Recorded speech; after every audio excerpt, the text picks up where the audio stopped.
Hello everybody. আমি নিউটনের গতিসূত্রগুলো পড়ছিলাম এবং সবথেকে ইন্টারেস্টিং যেটা লাগলো সেটা হচ্ছে নিউটনের দ্বিতীয় গতিসূত্র। এখানে কি বলা হচ্ছে যে force is equal to mass into acceleration. মানে কি, মানে আমি কোনো বস্তুর ওপর যেটার ভর হচ্ছে এম, তার উপর যদি আমি ফোর্স দিই তাহলে সেটা অ্যাক্সিলারেট করবে, সেটা এগোতে শুরু করবে, এরকম একটা ব্যাপার। খুব সুন্দর, আমি ভাবলাম বুঝে গেছি। এবং তারপর সেই জন্য আমি একটা এক্সপেরিমেন্ট করতে যাচ্ছি। তো চলো আমার সঙ্গে এক্সপেরিমেন্টটা দেখে নেওয়া যাক। তো এই হলো আমার এক্সপেরিমেন্টাল সেটআপ, যেটা হচ্ছে এটা একটা চকলেটের গাড়ি। এই চকলেটের গাড়ির দুদিকে দুটো দড়ি বাঁধা আছে, দুদিকে দুটো দড়ি বাঁধা আছে এবং আমরা সেগুলোকে ধরে ধরে টানবো। কিভাবে টানবো না, আমার কাছে দুটো টিম আছে, একটা হচ্ছে টিম লাল আর একটা হচ্ছে টিম ব্লু। তো টিম লালের মধ্যে আমার 4টে লোক আছে। তার মধ্যে এর বল দেওয়ার ক্ষমতা তোমরা দেখতে পাচ্ছ 50 নিউটন। ঠিক আছে, এরকমই 50 নিউটনের আরেকটা আছে, তারা যদি দুজন একসাথে টানে তাহলে ডান দিকে আমার ফোর্স পড়বে 100 নিউটন। ওকে, সেরকমই এর বল দেওয়ার ক্ষমতা হচ্ছে 100 নিউটন একারই, তার মানে এ একাই দুজনেরই সমান। এবং আরেকজন একটা বড় শক্তিশালী মানুষ আছে যার বল দেওয়ার ক্ষমতা হচ্ছে 150 নিউটন। ঠিক সেরকম ভাবেই মানুষের সাইজ অনুযায়ী তার বল দেওয়ার ক্ষমতা, তার ফোর্স দেওয়ার ক্ষমতা ঠিক একই রকম ভাবে আমাদের ব্লু টিমেও এই লোকজনগুলোই আছে। ঠিক আছে, তারা সবাই মিলে 350 নিউটন বল প্রয়োগ করতে পারে একদিকে। ঠিক আছে, কোনো অসুবিধা নেই। এবার আমি কি করব, যে আমি এখানে ধরো একজনকে নিয়ে এলাম, সেটা হচ্ছে 50 নিউটন বল প্রয়োগ করতে পারে সে। এবার আমি বলবো যে নাও চলো স্টার্ট করো। ব্যাস, এ তো এদিকে ডান দিকে টেনে নিয়ে চলে যাচ্ছে, তার মানে কি নিউটনের গতিসূত্র আমি বুঝে গেছি। এবার আমি এদিকে একজনকে নিয়ে এলাম, আরে আরে দুদিকে 50 নিউটন ফোর্স তো ওদিকে। ও হো হো হো হো, কিছু একটা সমস্যা হয়েছে, আরেকবার করে দেখি করে দেখি। আচ্ছা আচ্ছা, ওকে ওকে ওকে। আমি প্রথমে কি করলাম, একে এখানে নিয়ে এলাম এবং টানতে শুরু করলাম, এ ডান দিকে যাচ্ছে। আমি তারপর একে এদিকে নিয়ে এলাম, তারপরেও দুদিকে 50 নিউটন ফোর্স, কিন্তু তবুও একদিকে যাচ্ছে কেন? এ কি আশ্চর্য! আমি বোধহয় পড়তে ভুল করেছি, একটু পড়ে আসি ভালো করে। এবার আমি পড়ে আসার পরে আমার আইডিয়াটা ক্লিয়ার হলো যে আমি নিউটনের প্রথম গতিসূত্রটা না পড়ে না বুঝে দ্বিতীয় গতিসূত্র নিয়ে এক্সপেরিমেন্ট করতে চলে গেছিলাম। প্রথম গতিসূত্রে কি বলা হয়েছিল, যে বাইরে থেকে বল প্রয়োগ করার মাধ্যমে বস্তুর অবস্থানের পরিবর্তন করতে যদি আমরা বাধ্য না করি, তাহলে বস্তুর গতিবেগ কিন্তু স্থির থাকবে। এর মানে কি, স্থির বস্তু স্থির থাকবে, তার মানে কি গতিবেগ থাকবে জিরো। অথবা যদি কোনো বস্তুর ইনিশিয়াল বা প্রাথমিক বেগ থাকে, সে কিন্তু সেই বেগ নিয়েই চলতে থাকবে। দ্বিতীয় গতিসূত্রে এটা বলা হয়েছিল, যদি ফোর্স দেওয়া হয় তখন অ্যাক্সিলারেশন থাকবে, অর্থাৎ ত্বরণ থাকবে, অর্থাৎ গতিবেগের পরিবর্তনের হার থাকবে। তার মানে গতিবেগ পরিবর্তিত হবে। তার মানে আমি যদি ফোর্স না দিই, তার মানে গতিবেগ থাকবে না, এটা কিন্তু বলা হয়নি।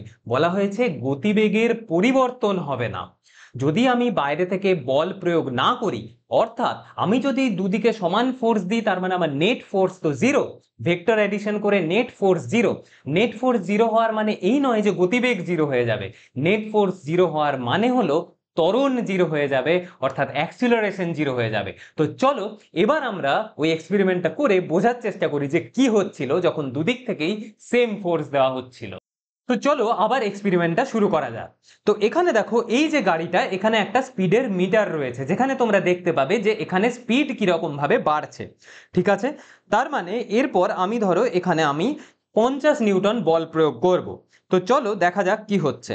তোমরা খেয়াল করে দেখো, এর স্পিড কিন্তু বাড়তে থাকছে, কাঁটাটা কিন্তু বাড়তে থাকছে। ওকে, কাঁটাটা বাড়তে থাকছে, ঠিক আছে, এটা কিন্তু মাথায় রাখবে। এরপর দেখো, শুরু করা যাক আবার প্রথম থেকে। কাঁটাটা বাড়তে থাকছে। এবার যে মুহূর্তেই আমি একে এখানে রাখবো, এর কিন্তু কাঁটাটা স্থির হয়ে গেছে, এ কিন্তু এদিকে যাচ্ছে কিন্তু স্পিড কিন্তু বাড়ছে না।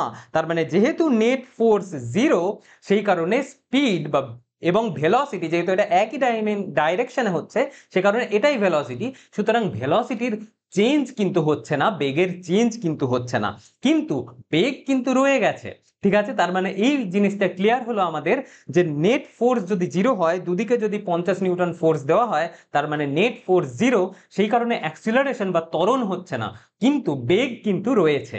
ঠিক আছে, এরপর আরেকটা জিনিস আমরা ক্লিয়ার করে নিই, যে আমরা এখানে এক্সপেরিমেন্ট শুরু করছিলাম এইভাবে, যে প্রথমে আমরা কি করছিলাম, যে একজনকে টানতে দিচ্ছিলাম এবং সে যখন একটা বেগ তৈরি করেছে তখন আমি আরেকজনকে নিয়ে আসছিলাম, সেই কারণে ওই জায়গায় ভেলোসিটিটা ফিক্সড হয়ে যাচ্ছিল। কিন্তু যদি আমি এরকম করতাম যে দুজনকেই প্রথমেই আমি লাইনে দাঁড় করিয়ে দিয়েছি, একজন এদিকে দেবে একজন ফোর্স ওদিকে দেবে, তো তখন আমার টোটাল ফোর্স নেট ফোর্সটা হচ্ছে জিরো। এবং এরপর যদি আমি এক্সপেরিমেন্ট স্টার্ট করি, যদি আমি বলি যে গো, তখন কিন্তু নেট ফোর্স জিরো হওয়ার কারণে বেগের পরিবর্তন হবে না। তো বেগ কি ছিল প্রথমে? প্রথমে কি বেগ ছিল? প্রথমে ছিল বেগ জিরো।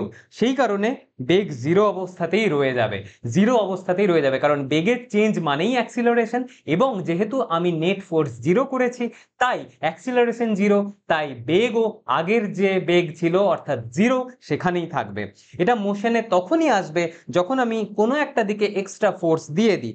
যেমন যদি আমি এখানে আরেকজনকে নিয়ে আসি তখন কিন্তু এই দিকে যেতে শুরু করবে, এবং আমি যদি এদিকে তখন আরেকজনকে আনি সে কিন্তু থামাতে পারবে না। কিন্তু আমি যদি এদিকে বেশি ফোর্স নিয়ে চলে আসি, এদিকে দেখো ডান দিকে 250 নিউটন ফোর্স আছে, বাঁ দিকে 100 আছে, তখন কিন্তু সে আবার ডান দিকে চলে যাবে। আশা করি তোমরা বুঝতে পেরেছো। Thank you for watching.